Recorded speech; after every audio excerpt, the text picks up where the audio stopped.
क्या तुम जानते हो कि महाभारत के सबसे महत्वपूर्ण व्यक्ति संजय को आंखें नहीं थीं? फिर भी वो कुरुक्षेत्र का हर एक पल, हर एक घटना, हर एक तलवार का प्रहार सब कुछ देख सकते थे। बस एक आवाज के माध्यम से नहीं, बल्कि अपनी आत्मा की आंखों से। सुनो, ये कहानी केवल एक अंधे व्यक्ति की नहीं है। ये है शिव की कृपा की, दिव्यता की, और सबसे बड़ी बात, ये है एक ऐसे रहस्य की जो हजारों सालों से हमारे सामने छिपा हुआ था। धृतराष्ट्र की सभा में एक आदमी था जो दोनों पक्षों की सेना में घूमता था, लेकिन कोई भी उससे पूछ नहीं सकता था, कोई भी उसे रोक नहीं सकता था। क्यों? क्योंकि वो शिव के आशीर्वाद से अदृश्य था। नहीं, अदृश्य नहीं, वह हर जगह मौजूद था, लेकिन हर जगह अदेखा था। संजय का जन्म एक साधारण परिवार में हुआ था, धृतराष्ट्र के सारथी का बेटा। लेकिन किसी कारण, शायद पिछले जन्म का कर्म या शायद देवताओं की कोई योजना, संजय अंधा पैदा हुआ। तुम सोच सकते हो उसके माता पिता का दर्द क्या रहा होगा। एक ऐसा बेटा जो कभी अपने पिता के चेहरे को नहीं देख पाएगा, जो कभी सूरज को नहीं देख पाएगा, जो कभी माता का मुस्कुराता चेहरा नहीं देख पाएगा। लेकिन संजय हार नहीं माने। बचपन में ही उसने एक असाधारण शक्ति विकसित कर ली थी, श्रवण की शक्ति। उसके कान इतने तीक्ष्ण थे कि वो दूर से ही पहचान सकता था कि कौन आ रहा है, किस दिशा से आवाज आ रही है। किसी के पैरों की आहट से ही वो बता सकता था कि वो कौन है।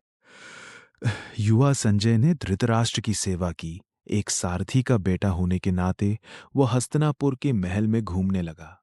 लेकिन यहाँ कुछ अलग था। महल के लोग उसे प्यार से देखते थे, शायद इसलिए कि उसकी अंधता ने उसे दूसरों के दर्द को समझना सिखा दिया था। समय बीतता गया। कुरु राज परिवार में षड्यंत्र, भाई भाई की कलह, चचेरे भाइयों की घृणा, सब कुछ बढ़ता जा रहा था। धृतराष्ट्र को अपने अंधेपन की पीड़ा अब दूसरे तरीके से महसूस होने लगी थी।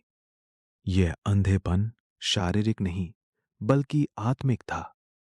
वो अपने बेटों की गलतियों को नहीं देख पा रहे थे, या शायद देख रहे थे, पर उन्हें रोक नहीं पा रहे थे। और यहीं शुरू होती है संजय की असली कहानी। है, एक दिन धृतराष्ट्र ने संजय को अपने पास बुलाया। वो बहुत चिंतित था। उसके बेटे पांडवों को खुलेआम लताड़ रहे थे। द्रुपद की पुत्री द्रौपदी को अपमानित करने की योजना बना रहे थे। धृतराष्ट्र को डर था कि इस सब से महाभारत का युद्ध होगा, और उसने अपने अंधे सेवक से एक असंभव काम मांगा। संजय, धृतराष्ट्र बोले, मैं अंधा हूं, लेकिन तुम मुझे वो सब दिखाओ जो मेरी आंखें नहीं देख सकती। मुझे दिव्य दृष्टि दो। मुझे बताओ कि हस्तिनापुर में क्या होने वाला है। संजय अवाक रह गया। वो जानता था कि ये संभव नहीं है। एक अंधा व्यक्ति दूसरे अंधे व्यक्ति को कैसे दिव्य दृष्टि दे सकता है। लेकिन तब उस रात कुछ हुआ जो कोई भी आज तक नहीं जानता। कहा जाता है कि संजय तपस्या के लिए चला गया। पूरे 7 दिन, पूरे 7 रात वो शिव की तपस्या में लगा रहा। उसने 7 लिब्धमविस्तार का सहरोबा, लेकिन इस तरह से 7 लिब्धमविस्तार का जाप किया। ओम त्र्यंबकम यजामहे सुगंधिं पुष्टिवर्धनम उर्वारुकमिव वैंधनान मृत्योर्मुक्षीय मामृतात्। हर शब्द उसकी आत्मा से निकलता, हर शब्द आकाश में गूंज रहा था। 7वीं रात को, ठीक आधी रात को, शिव प्रकट हुए। शिव का रूप ऐसा था कि दिव्य था। तीसरी आंख माथे पर चमक रही थी। चांद उनके माथे पर शीतलता बिखेर था। गंगा उनके जटाओं से बह रही थी। उनके शरीर पर भस्म लगी थी, और उनकी ऊर्जा इतनी तीव्र थी कि पूरी पृथ्वी कांप गई। संजय, महादेव बोले। उनकी आवाज ब्रह्मांड की गूंज थी। तुम्हारी भक्ति मेरे हृदय को छू गई है। मैं तुम्हें एक वरदान दूंगा, लेकिन ये वरदान सामान्य नहीं है। शिव ने संजय को अपने निकट बुलाया और फिर ये वो पल था जो सब कुछ बदल देता है। उन्होंने अपनी तीसरी आंख खोल दी। तीसरी आंख की ऊर्जा सीधे संजय की आत्मा में प्रवेश कर गई। दिव्य ज्ञान, दिव्य दृष्टि, वो ऐसी शक्ति थी जो न केवल आंखों से देखती है, बल्कि समय को भेदती है, भूत को देखती है, भविष्य को देखती है और सबसे महत्वपूर्ण, सत्य को हर आवरण के पार से देखती है। शिव बोले, ये दिव्य दृष्टि है संजय, तुम इसे अपने राजा के साथ साझा कर सकते हो। तुम उसे वो सब बता सकते हो जो इन आंखों से देखा है, लेकिन याद रखो, सत्य कभी सुखद नहीं होता। तुम जो देखोगे वो भयानक होगा। भाइयों की मृत्यु देखोगे, माता पिता का दर्द देखोगे, धर्म और अधर्म का युद्ध देखोगे, लेकिन ये सत्य है और तुम्हें इसे छिपाना नहीं चाहिए। और तब शिव प्रकाश में विलीन हो गए। जब संजय को होश आया तो वो एक अलग ही संजय था। उसकी आंखें अभी भी अंधी थीं, लेकिन उसकी दृष्टि अब सर्वव्यापी थी। वो धृतराष्ट्र के पास गया और तब शुरू हुई वो सबसे रोचक कथा।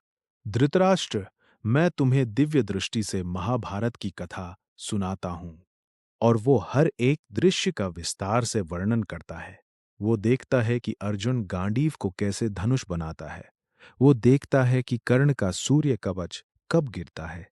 वो देखता है कि योद्धा कैसे मरते हैं। वो देखता है कि गांडीव की हर बाण कहाँ लगती है। ये दिव्य दृष्टि केवल एक क्षमता नहीं थी, ये शिव का एक संदेश था। संदेश ये कि सच्चाई को कभी अंधा नहीं रह सकते, चाहे तुम्हारी शारीरिक आंखें हों या ना हो। अगर तुम्हारा दिल शुद्ध है, अगर तुम्हारी भक्ति सच्ची है, तो परमात्मा तुम्हें वो दृष्टि देता है जो हजारों आंखों से भी ज्यादा शक्तिशाली है।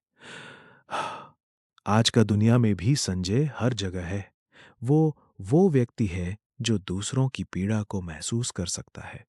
वो व्यक्ति है जो सत्य को आवरण के पार से देख सकता है।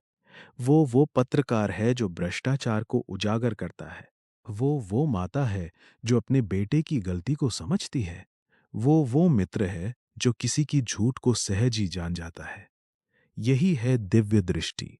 और ये दिव्य दृष्टि केवल शिव की कृपा से ही मिलती है, न धन से, न शक्ति से, न बाहरी साधनों से। केवल सच्ची भक्ति, सच्ची तपस्या और सच्चे हृदय से। तो अगली बार जब तुम किसी को देखो जो अपनी कमजोरियों के बावजूद दूसरों को समझता है, जो सत्य को बेलाग बोलता है, जो भीड़ की तरह सोचता नहीं है, याद रखो कि वो व्यक्ति भी संजय हो सकता है और उसका अंधापन उसकी ताकत है। अगली कड़ी में हम जानेंगे कि हत शाह संजय की दिव्य दृष्टि का सबसे बड़ा रहस्य क्या है।